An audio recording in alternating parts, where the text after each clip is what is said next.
South అమెరికాలో Guyana అనే ఒక దేశం. ఇది ఎంత చిన్న దేశము అంటే మన దేశంలో ఉత్తరప్రదేశ్ రాష్ట్రం దానికన్నా చిన్నది. ఏంటండి, ఒక రాష్ట్రము ఒక దేశమా అంటే అంతేనండి, దాని సైజు అంతే. ఉత్తరప్రదేశ్ కన్నా అతి చిన్న దేశం. కానీ వీళ్ళు భారత్ అంటే ఎంత గౌరవం అంటే ఆల్మోస్ట్ మీరు 40% ఎథనిక్ ఇండియన్స్ మీకు గయానాలో జీవిస్తూ ఉంటారు. అంటే ఒకప్పుడు బ్రిటిష్ కాలనీ కదా, సో మనం బ్రిటిష్ కాలనీ, వాళ్ళు కూడా బ్రిటిష్ కాలనీ. కాబట్టి మన భారతీయులు గయానా వెళ్ళి నివసించడం మొదలుపెట్టారు. ఇవాళ మీరు చూసారనుకోండి, 40% ఎథనిక్ ఇండియన్స్ గయానాలో జీవిస్తూ ఉంటారు. ఇంకా చెప్పాలంటే హిందూ మతము the second largest religion in Guyana. చూడండి, మొన్న వాళ్ళ అధ్యక్షుడు ఇర్ఫాన్ అలీ అని అంటారు. సో ఈయనని ఇంటర్వ్యూ చేయడానికి బీబీసీ నుంచి ఒక జర్నలిస్ట్ స్టీఫెన్ సాకర్ అని అంటారు. సో ఈయన వెళ్ళాడు. ఎందుకు వెళ్ళాడు అంటే మీరు నమ్మరు, 11.2 బిలియన్ అలాగే గ్యాస్ మీకు గయానాలో మొన్న వీళ్ళు డిస్కవర్ చేశారు. అంటే ఇది ఎంత పెద్దది అంటే ప్రపంచ స్థాయిలో గ్లోబల్ క్రూడ్ ఆయిల్ని తీసుకున్నారనుకోండి, 18% ఒక్క గయానాలోనే మీకు దొరికింది. So it's a huge news. So ఇమీడియట్గా ఈ వెస్టర్న్ కంట్రీస్ వాళ్ళు అక్కడ వాలిపోతారు కదా. సో ఈ జర్నలిస్ట్ని పంపించారు, నువ్వు ఆ అధ్యక్షుడితో మాట్లాడు, మొత్తము కూడా ఏం చేస్తున్నారు, వాళ్ళ ఆలోచనలు ఏంటి, అసలు వాళ్ళ ప్లానింగ్ ఏంటి, ఈ మొత్తము ఆయిల్స్ని మనము కొల్లగొట్టాలి అంటే ఏం చెయ్యాలి. సో ఫస్ట్ ఒక మీడియా పర్సన్ వెళతాడు, వాడు సర్వము కనుక్కొని తర్వాత వీళ్ళకెళ్ళి రిపోర్ట్ చేస్తాడు. సో మీకు ఈ స్టీఫెన్ సాకర్ వెళ్ళి ఈయన ఏం చేశారు అంటే మీకు వాళ్ళ అధ్యక్షుడిని కలిసి మాట్లాడుతున్నారు. ఇంటర్వ్యూ కదా, బీబీసీ ఇంటర్వ్యూ. సో ఇండియాలో బీబీసీకి ఏం జరిగిందో మన అందరికీ తెలుసు. తన్ని తగలేసాం, వాడి దుకాణాన్ని బంద్ చేసాం.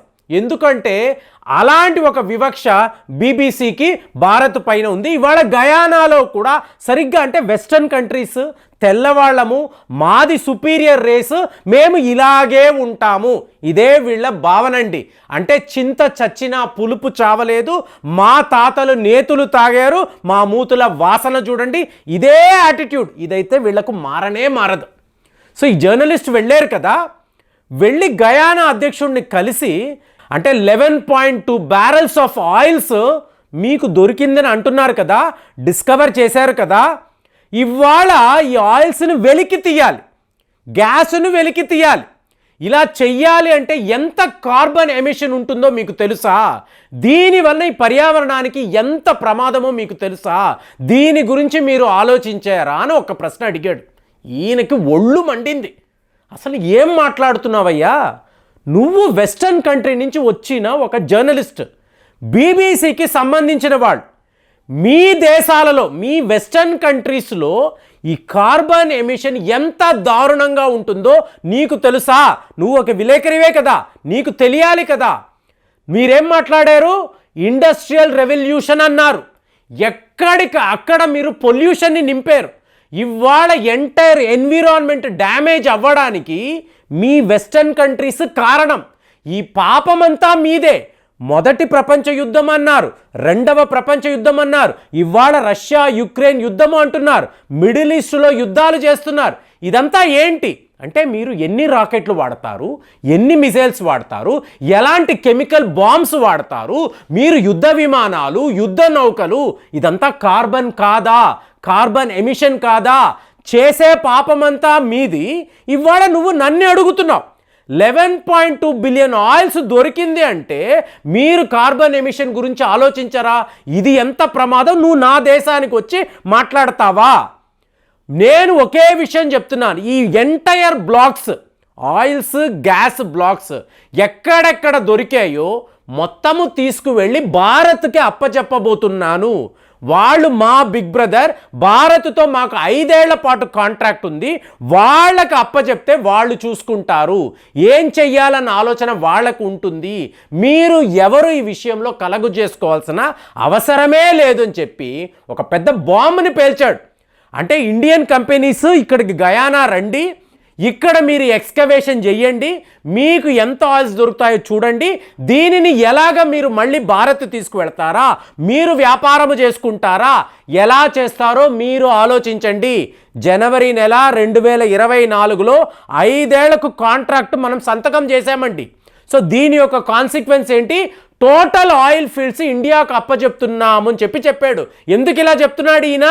మీకు వరస పెట్టి వెస్టర్న్ కంట్రీస్కి సంబంధించిన ఈ ఆయిల్ కంపెనీస్ వీళ్ళందరూ పొలోమంటూ గయానాలో వాలిపోయి మాకు ఇంత కావాలి, ఇంత కావాలి, ఇంత కావాలి.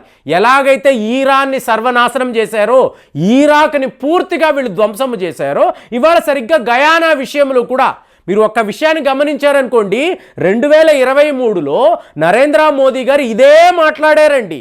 వెస్టర్న్ కంట్రీస్ ఈ పాపము మీది, 2050 లోపల మీరు ఈ కార్బన్ ఎమిషన్ని 0 లెవెల్కి తేకపోతే ఈ ప్రపంచం అంతా కూడా చాలా ప్రమాదంలో పడిపోతుంది. ముందు మీరు ఈ విషయాన్ని అడ్రస్ చేయండి, ముందు ఈ విషయానికి పరిష్కారం వెతకండి, తరువాత మా దేశాలు ఇలాగ మీరు ఆఫ్రికా దేశాల విషయానికి రండి అని మోదీ గారు స్వయంగా మాట్లాడాడు.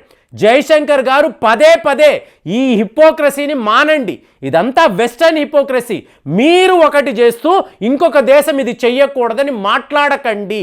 ఇన్ని యుద్ధాలకి వీళ్ళే కదండి కారణము. రష్యా వాళ్ళు పనిగట్టుకొని యుక్రెయిన్కి వెళ్ళి యుద్ధం చేశారా? అమెరికా వాడు, నాటో దేశాలు రెచ్చగొట్టడంతోనే మీకు రష్యా యుద్ధానికి వెళ్ళింది. ఇవాళ మీకు ఇజ్రాయెల్కి హమాస్ మధ్య యుద్ధము, ఇరాన్కి ఇజ్రాయెల్ మధ్య యుద్ధము ఎవరి కారణం అండి? ఈ పాపమంతా ఎవరిది? ఒక్క అమెరికాదే.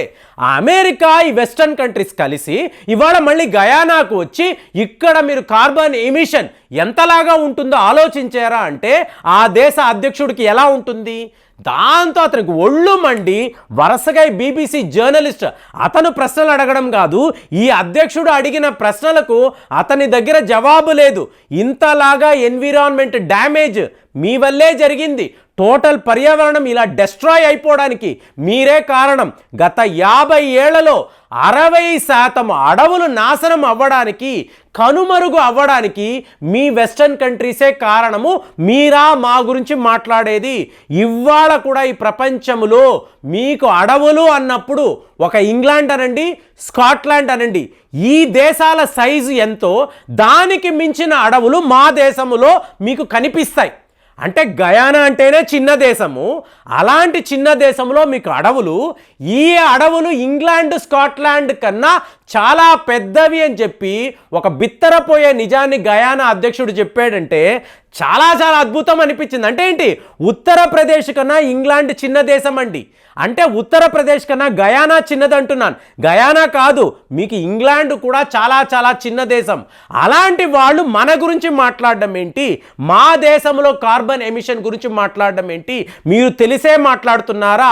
జస్ట్ తెల్లగా ఉన్నారు అన్న ఈ పొగరుతో మీ నోటికి వచ్చింది మీరు మాట్లాడకండి, మీ హిపోక్రసీని ఆపండి అని చెప్పి ఒక చిన్న దేశము. సో ఆ అధ్యక్షుడు ఇంతలాగా ఒక బీబీసీ జర్నలిస్ట్ మీద విరుచుకు పడడము, మనము మాట్లాడే వెర్షన్ భారత్ ఏదైతే మాట్లాడుతుందో అమెరికాలో కూర్చొని ముందు మీరు జాతి వివక్షను మానేయండిరా, రేసిస్ట్ పాలసీని మార్చుకోండి, తరువాత మా గురించి మాట్లాడండి. అది మీరు చెయ్యలేరు. మీకు అమెరికాలో ఉండే బ్లాక్స్ పట్ల మీ వివక్ష ఎలాంటిదో ప్రపంచానికే తెలుసు. నువ్వు మా భారత్ గురించి మాట్లాడతావా? ఇది ఎక్కడా జైశంకర్ గారు వాషింగ్టన్లో నిలబడి మాట్లాడాడు. ఇవాళ మీకు గయానా యొక్క అధ్యక్షుడు ఇలాంటి ఒక భాష మాట్లాడడము నిజంగానే గొప్పగా అనిపించింది. మన భారతీయులు 40% మంది గయానాలో నివసిస్తున్నారు.